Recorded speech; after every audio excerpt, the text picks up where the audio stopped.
qui est derrière moi, c'était inspiré par une toile de Roy Lichtenstein qui a réalisé en 1965. Ça s'appelle des strokes. C'est des coups de pinceau qu'il faisait.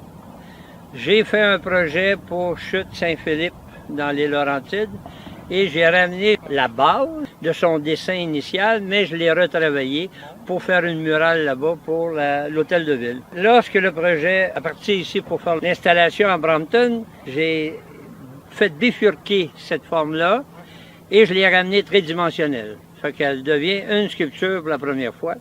Et c'est autobiographique.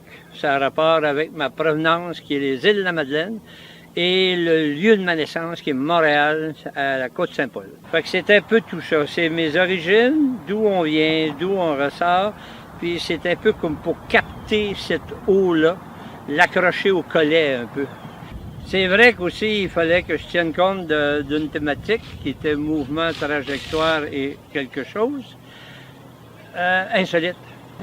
Ce que j'ai apporté dans le mouvement, c'est vraiment l'eau. Puis ensuite de ça, mon métier, moi, j'ai commencé à harceler les gens qui faisaient ça. J'avais 14-15 ans. Fait que je les ai épuisés jusqu'à temps qu'ils me disent oui. Puis j'ai été travailler pour eux, pour apprendre mon métier.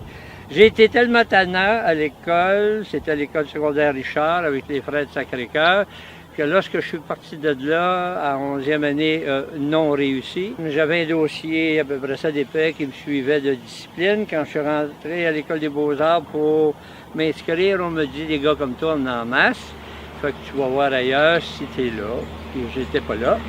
Donc, je me suis informé à gauche et à droite pour pouvoir rencontrer des artistes qui faisaient ça. Puis dans cette époque-là, ils commençaient à faire pas mal les manchettes dans les journaux. C'était Armand Vaillancourt. Fait qu'on me dit, oui, il se tient au Chat Noir à Montréal, à Cortigo, à Paloma, à Eudes-Suisse. Puis à travers ces lieux-là, j'ai rencontré Robert Roussel, André Fournel, Peter Nias.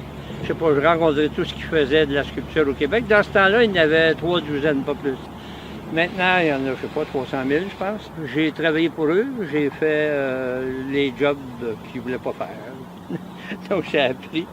Puis en même temps, eux faisaient affaire avec des artisans professionnels. Donc, Vaillancourt, Fournel faisait affaire avec un gars qui s'appelait Guy Réaléno, qui était un soudeur de pression. C'est lui qui m'a montré à souder, à découper et tout ça. Donc, j'ai été à l'école sans aller à l'école. À 67 ans, j'étais encore aussi tannant que quand j'en avais 14. 53 ans plus tard, me revoilà encore sur la place publique. L'œuvre, j'espère qu'elle va vous parler. Promenez-vous. Elle est là, j'adore la matière, je vous ai apporté de la matière qui s'appelle de l'acier oxydé. Messieurs, dames, portez-vous bien et on se revoit.